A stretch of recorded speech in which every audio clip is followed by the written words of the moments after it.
ಇದನ್ನು ನಿಲ್ಲಿಸಲೇಬೇಕು. ಇದನ್ನು ನಮ್ಮ ಅಭಿಮಾನಿಗಳು ರೆಡಿ ಇದ್ದಾರೆ ಏನಾದರೂ ಮಾಡಲಿಕ್ಕೆ.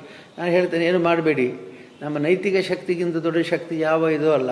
ಹಾಗೆ ನಾವು ಮಾಡ್ತಾನೆ ಅಂತ ಹೇಳ್ತಾ ಇದ್ದೇನೆ. ಇನ್ನು ಈ ವಿಷಯದಲ್ಲಿ ಏನು ಹೆಚ್ಚು ನಾನು ಹೇಳೋದಿಲ್ಲ. ನಿಮಗೆಲ್ಲ ಗೊತ್ತಿದೆ. ನೀವು ಭದ್ರವಾಗಿರಿ, ಗಟ್ಟಿಯಾಗಿರಿ. ಕ್ಷೇತ್ರದಲ್ಲಿ ಕಳೆದ 60 ವರ್ಷದಲ್ಲಿ ಭಾಳಷ್ಟು ಬದಲಾವಣೆ ಆಗಿದೆ. ನಮ್ಮೆಲ್ಲ ಕಾರ್ಯಕ್ರಮಗಳಲ್ಲಿ ಸೇವೆ ಮತ್ತು ಜನಪರವಾದ ಕಾರ್ಯಕ್ರಮಗಳನ್ನು ನಾವು ಮಾಡ್ತಾ ಬಂದಿದ್ದೇವೆ. ಅದರಲ್ಲಿ ಎಷ್ಟೋ ಕೆಲಸಗಳು ಹೊಸದ ರೀತಿಯಲ್ಲಿ ಹುಟ್ಟುಕೊಂಡಿವೆ. ಅಂದರೆ ಈಗ ಗ್ರಾಮೀಣಾಭಿವೃದ್ಧಿ ಯೋಜನೆ ಆಗುವವರೆಗೆ ಕೈಧರ್ಮ ಇತ್ತು ಅಥವಾ ಸಹಾಯ ಮಾಡುವಂಥದ್ದು. ಈಗ ಯೋಜನೆ ಆದ ಮೇಲೆ ಈಗ ಪಟ್ಟಿ ಓದಿದ್ದಾನೆ, ವಿಪರೀತ ಪಟ್ಟಿ ಇದೆ. ಅದು ಎಷ್ಟು ಪಟ್ಟಿ ಇದೆ ಅಂತಂದರೆ ಅದು ಹೆಳ್ಳಾಳದಷ್ಟು ದೊಡ್ಡ ಪಟ್ಟಿ ಇದೆ. ಇದು ಏನಾಗಿದೆ ಅಂದರೆ, ಈಗ ನಾನು ಯಾವಾಗಲೂ ಹೇಳ್ತೇನೆ, ನೀವು ಒಳ್ಳೆ ಕೆಲಸ ಮಾಡಿದ್ರೆ 2 ರೀತಿಯ ಕತ್ತಿ ಅದು ಅಂತ. ಈ ಕಡೆಯಿಂದ ಕೊಯ್ತದೆ, ಈ ಕಡೆಯಿಂದ ಕೊಯ್ತದೆ. ಈ ಕಡೆಯಿಂದ ಪ್ರಚಾರದ ದೃಷ್ಟಿಯಲ್ಲಿ ಒಳ್ಳೆಯ ರೀತಿಯಲ್ಲಿ ಕೊಯ್ತದೆ ಅದು. ಇನ್ನೊಂದು ರೀತಿಯಲ್ಲಿ ದ್ವೇಷ ಕೂಡ ಉಂಟು ಮಾಡ್ತದೆ. ಎರಡೂ ಉಂಟು ಮಾಡ್ತದೆ. ದ್ವೇಷ ಉಂಟು ಮಾಡ್ತದೆ, ಗೌರವ ಪ್ರೀತಿಯನ್ನು ಉಂಟು ಮಾಡ್ತದೆ. ಹಾಗಾಗಿ ನಮಗೆ ಭಾಳಷ್ಟು ದೊಡ್ಡ ಅಭಿಮಾನಿಗಳ ಬಳಗ ಇದೆ, ಕೋಟ್ಯಾಂತರ ಅಭಿಮಾನಿಗಳ ಬಳಗ ಇದೆ.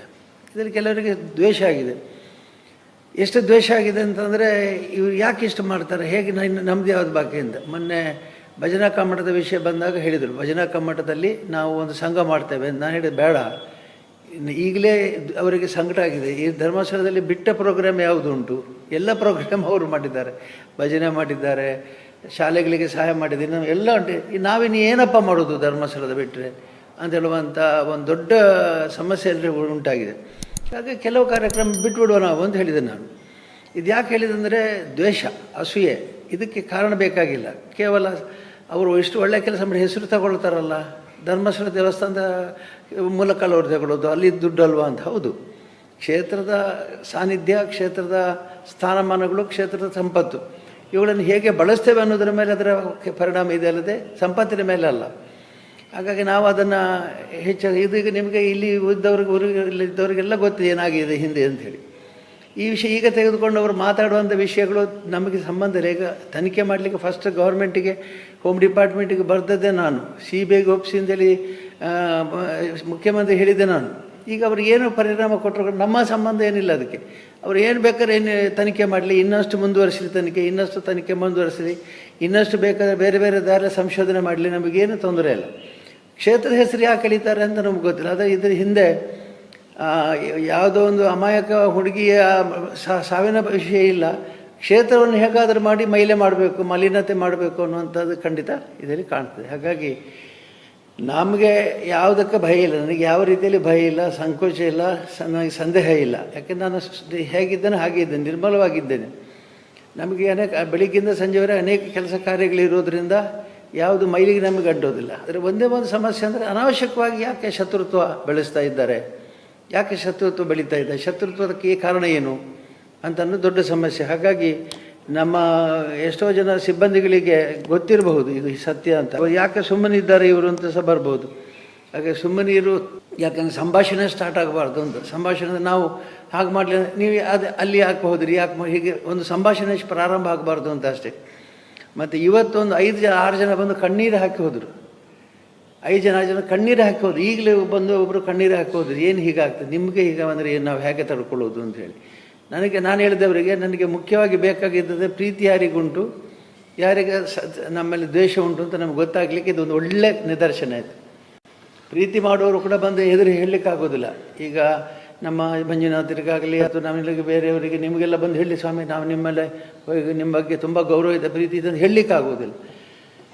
ಹಾಗೆ ಬಹಳ ಜನಕ್ಕೆ ನಮ್ಮ ಬಗ್ಗೆ ಇರುವಂಥ ಗೌರವನ ಹೇಳಲಿಕ್ಕಾಗೋದಿಲ್ಲ. ಈಗ ಹೇಳುವ ಸಂದರ್ಭ ಈಗ ಬಂದಿದೆ. ಈಗ ಹೇಳ್ತಾ ಇದ್ದಾರೆ, ಅವರು ಸ್ಪಷ್ಟವಾಗಿ ಹೇಳ್ತಾ ಇದ್ದಾರೆ, ನಾವು ನಿಮ್ಮ ಜೊತೆಗಿದ್ದೇವೆ, ನಿಮ್ಮ ಮೇಲೆ ಬರುವಂಥ ಆಪಾದನೆಗಳನ್ನು ನಾವು ಸಹಿಸಿಕೊಳ್ಳಿಕ್ಕೆ ಆಗೋದಿಲ್ಲ, ಕಣ್ಣೀರು ಹಾಕ್ತಾರೆ. ಇದು ನಿಜವಾದ ಕಣ್ಣೀರು, ಇದರಲ್ಲಿ ಯಾವುದೇ ಒಳ ಹೊರಗೆ ಇಲ್ಲ. ಹಾಗಾಗಿ ನಿಮಗೆ ನಮ್ಮ ಪ್ರೀತಿ ಪಾತ್ರರು ಯಾರು, ಅನಾವಶ್ಯಕವಾಗಿ ದ್ವೇಷಿಸುವವರು ಯಾರ್ದು, ಎರಡೂ ಕೂಡ ನಮಗೆ ಇದರ ಮಾಧ್ಯಮದಲ್ಲಿ ಗೊತ್ತಾಗಿದೆ. ಹಾಗಾಗಿ ನಾವು ಮುಖ್ಯವಾಗಿ ನಿಮಗೆ ಯಾಕೆ ಹೇಳೋದು ಅಂತಂದರೆ, ನೀವೆಲ್ಲ ನಿಮ್ಮ ಕೆಲಸದವರು ಹುಡುಗರು ನೋಡ್ತಾರೆ, ಅವರಿಗೆ ಒಂದೇ ಕಡೆಯಿಂದ ತಲೆಯಿಂದ ಬಂದು ಯಾಕೆ ಇವರು ಸುಮ್ಮನಿದ್ದಾರೆ ಅಂತ. ಸುಮ್ಮನಿದ್ದಾರೆ ಯಾಕೆಂದರೆ ಇದು ಸಂಭಾಷಣೆ ಆಗಬಾರ್ದು. ಈಗ ಯಾಕೆ ಒಬ್ಬ ಇದು ಮಾಡ್ತಾನೆ, ದೊಡ್ಡವರು ಬಂದು ನಿಲ್ತಾನೆ ಅಂತಂದರೆ, ನನ್ನ ಮೇಲೆ ನಿಮಗೆ ಧೈರ್ಯದ ನನ್ನ ಮೇಲೆ ದ್ವೇಷ ಮಾಡಿ, ನಮ್ಮ ಮೇಲೆ ಏನಾದರೂ ಹೋರಾಟ ಮಾಡಿ ಅಂತ. ಆಗ ಪ್ರಚಾರ ಅವರಿಗೆ ಸಿಗೋದು, ನಮಗಲ್ಲ. ನಮಗೆ ಪ್ರಚಾರ ಸಿಗೋದು, ಹೋದ್ರು ಪಡಪಾಯ ಬ್ರಹ್ಮಾಸ್ತ್ರ ಬಿಟ್ಟರು ಗುಬ್ಬಿಗೆ ಅಂತೇಳಿ. ಹಾಗೆ ಗುಬ್ಬಿಗೆ ಬ್ರಹ್ಮಾಸ್ತ್ರ ಬಿಡುವ ಅಗತ್ಯವಿಲ್ಲ. ನಮಗಂತ ಏನು ಸಂದರ್ಭವೂ ಬಂದಿಲ್ಲ. ನಮ್ಮ ಆತ್ಮವೂ ಸ್ವಚ್ಛವಾಗಿದೆ, ವ್ಯವಹಾರವೂ ಸ್ಪಷ್ಟವಾಗಿದೆ. ಯಾವುದೇ ಕಾರಣಕ್ಕೆ ಸಂಕೋಚ ನಮ್ಮಲ್ಲಿ ಇಲ್ಲವೇ ಇಲ್ಲ. ಹಾಗಾಗಿ ನೀವೆಲ್ಲ ನಿಮ್ಮ ನಿಮ್ಮ ಸಿಬ್ಬಂದಿಗೆ ಕರೆದು ಹೇಳಿ, ಗಟ್ಟಿಯಾಗಿರಿ. ಕ್ಷೇತ್ರದ ಒಳ್ಳೆ ರೀತಿ ನಮ್ಮ ಸಂಪ್ರದಾಯಗಳುಂಟು, ನಮ್ಮ ಬದ್ಧತೆಗಳು, ನಮ್ಮ ಕಾರ್ಯಕ್ರಮಗಳುಂಟು. ಮುಖ್ಯವಾಗಿ ದ್ವೇಷ ಇವತ್ತು ಯಾವ ವಿಭಾಗ ತೆಗೀರಿ, ಧರ್ಮಸ್ಥಳದಲ್ಲಿ ಚೆನ್ನಾಗಿದೆ. ಅದು ಹೇಗೆ? ಅದು ನಿಮ್ಮಿಂದಾಗಿ ನನ್ನನ್ನು ದ್ವೇಷ ಮಾಡ್ತಾರೆ. ಯಾಕೆ ಅಂತಂದರೆ ಇಷ್ಟು ಒಳ್ಳೆ ಕೆಲಸ ಇವರು ಹೇಗೆ ಮಾಡ್ತಾರೆ? ಈಗ ಗ್ರಾಮೀಣ ಅಭಿವೃದ್ಧಿ ಯೋಜನೆ 50 ಲಕ್ಷ ಜನರಿದ್ದಾರೆ, 1.5 ಕೋಟಿ ಮಂದಿಗೆ ಇನ್ಶೂರೆನ್ಸು ಮತ್ತು ಇದೆಲ್ಲ ಮಾಡಿದ್ದಾರೆ. ಈಗ ಆಯುಷ್ಮಾನ್ ಭಾರತ್ 87 ಲಕ್ಷ ಜನಕ್ಕೆ ಆಯುಷ್ಮಾನ್ ಭಾರತ್ ಕಾರ್ಯಕ್ರಮ ಮಾಡಿದ್ದಾರೆ ಇವರು. 87 ಲಕ್ಷ ಜನಕ್ಕೆ 87 ಲಕ್ಷ ಜನಕ್ಕೆ ಆಯುಷ್ಮಾನ್ ಕಾರ್ಡ್ ಮಾಡಿ ಯಾರಾದ್ರು ಕಾಯಿಲೆ ಬಂದರೆ ಸೀದಾ ಆಸ್ಪತ್ರೆಗೆ ಹೋಗಿ 5 ಲಕ್ಷದವರೆಗೆ ಸಹಾಯ ತೆಗೆದುಕೊಳ್ಬೋದು. ಇದು ಮಾಡಿದೆಯಾರು? ಯೋಜನೆಯವರು. ನನ್ನನ್ನು ದ್ವೇಷ ಮಾಡಿದರೆ ನೀವು ಯಾಕೆ ಮಾಡಿದಿರಿ? ಅದನ್ನು ಹೇಗೆ ಮಾಡಿ ನಾನು ಏನು ಹೇಳಲಿ? ನಾನು ಏನು ಹೇಳೋದಿಲ್ಲ. ನಾನು ಹೇಳೋದಿಷ್ಟೇ, ನಾವು ಮುಂದುವರಿಸ್ತೇವೆ, ನಾವು ಹೋಗೋಣ. ನಾವು ಹೋಗೋದೇ ದಾರಿ, ಈ ದಾರಿಯನ್ನು ಬಿಟ್ಟು ನಾವು ಆಚೆ ಈಚೆ ಹೋಗೋದಿಲ್ಲ, ಆಚೆ ಈಚೆ ನೋಡುವುದಿಲ್ಲ. ನಮ್ಮ ಒಳ್ಳೆಯ ಕಾರ್ಯಗಳನ್ನು ಮಾಡ್ತಲೇ ಹೋಗ್ತೇವೆ. ಇದೊಂದು ಮಧ್ಯದಲ್ಲಿ ಏನೋ ಮೋಡ ಬಂದ ಹಾಗೆ ಮೋಡ ಬಂದಿದೆ, ಅಥವಾ ಏನೋ ಒಂದು ಸಣ್ಣ ಪರದೆ ಬಂದಿದೆ. ಇದು ತೆಗಿಬೇಕು. ಇದು ತೆಗೆದು ನಮ್ಮಿಂದ ಸಾಧ್ಯ ಇಲ್ಲ, ದೇವರು ತೆಗಿಬೇಕು. ಯಾಕೆ ನೀವೆಲ್ಲ ಒಂದು ಶಿಸ್ತು ನಿಯಮ ನಿಮ್ಮದನ್ನು ಬಿಡಬೇಡಿ. ನನಗೇನು ಭಯ ಇಲ್ಲ, ನನಗೆ ಯಾವ ಸಂಕೋಚವೂ ಇಲ್ಲ, ನನಗೆ ಭಯವೂ ಇಲ್ಲ. ಭಾಳ ಧೈರ್ಯವಾಗಿದ್ದೆ ನಾನು. ಹಾಗಾಗಿ ದನಿಗಳು ನೆಮ್ಮದಿಯಾಗಿರಬೇಕು ಅಂತ ಎಲ್ಲರೂ ಹೇಳೋದೇ. ಈ ಯೋಚನೆ ಮಾಲ್ಪಡಿಸಿ, ಈ ಯೋಚನೆ ನಾನು ಏನು ಯೋಚನೆ ಮಾಡಿ ಏನು ಮಾಡೋದು? ನಾನು ಯೋಚನೆ ಮಾಡಿ ಏನು ಮಾಡೋದು? ಯೋಚನೆ ಮಾಡಿ ಏನು ಹೇಳೋದು? ನನಗೆ ಹೇಳುವಂಥದ್ದು ಏನಿಲ್ಲ. ನಾವು ಯಾರಿಗೂ ಯಾವ ರೀತಿಯ ಅನ್ಯಾಯಕ್ಕೂ ಸಹಾಯ ಕೊಡೋದಿಲ್ಲ. ಅದು ಬಿಟ್ಟು ವೈಯಕ್ತಿಕವಾಗಿ ಸಂಭಾಷಣೆ ಮಾಡೋದು, ವೈಯಕ್ತಿಕವಾಗಿ ಅವಮಾನ ಮಾಡೋದು ಸರಿಯಲ್ಲ. ಇದನ್ನು ನಿಲ್ಲಿಸಲೇಬೇಕು. ಇದನ್ನು ನಮ್ಮ ಅಭಿಮಾನಿಗಳು ರೆಡಿ ಇದ್ದಾರೆ ಏನಾದರೂ ಮಾಡಲಿಕ್ಕೆ. ನಾನು ಹೇಳ್ತೇನೆ, ಏನು ಮಾಡಬೇಡಿ. ನಮ್ಮ ನೈತಿಕ ಶಕ್ತಿಗಿಂತ ದೊಡ್ಡ ಶಕ್ತಿ ಯಾವ ಇದೂ ಅಲ್ಲ. ಹಾಗೆ ನಾವು ಮಾಡ್ತಾರೆ ಅಂತ ಹೇಳ್ತಾ ಇದ್ದೇನೆ. ಇನ್ನು ಈ ವಿಷಯದಲ್ಲಿ ಏನು ಹೆಚ್ಚು ನಾನು ಹೇಳೋದಿಲ್ಲ. ನಿಮಗೆಲ್ಲ ಗೊತ್ತಿದೆ. ನೀವು ಭದ್ರವಾಗಿರಿ, ಗಟ್ಟಿಯಾಗಿರಿ. ಇದೊಂದು ಮಾತಿದೆ, while you show your outward appearance to the world, don't forget to acknowledge how you feel in the inside ಅಂತ. ಹೊರಗೆ ನೀವು ಹೇಗೆ ಬೇಕಾದರೂ ನಿಮ್ಮ ಹೊರಗಿನ ರೂಪವನ್ನು ತೋರಿಸ್ಬೋದು, ಒಳಗೆ ಹೇಗಿದೆ ಅಂತ ಹೇಳಿ ನೀವು ತೋರಿಸಿ.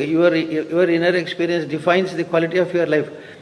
ನಿಮ್ಮ ಅಂತರಂಗದ ಇದು ಶಕ್ತಿಯನ್ನು ತೋರಿಸ್ತದೆ ಅಂತ ಹೇಳಿದ್ದಾರೆ.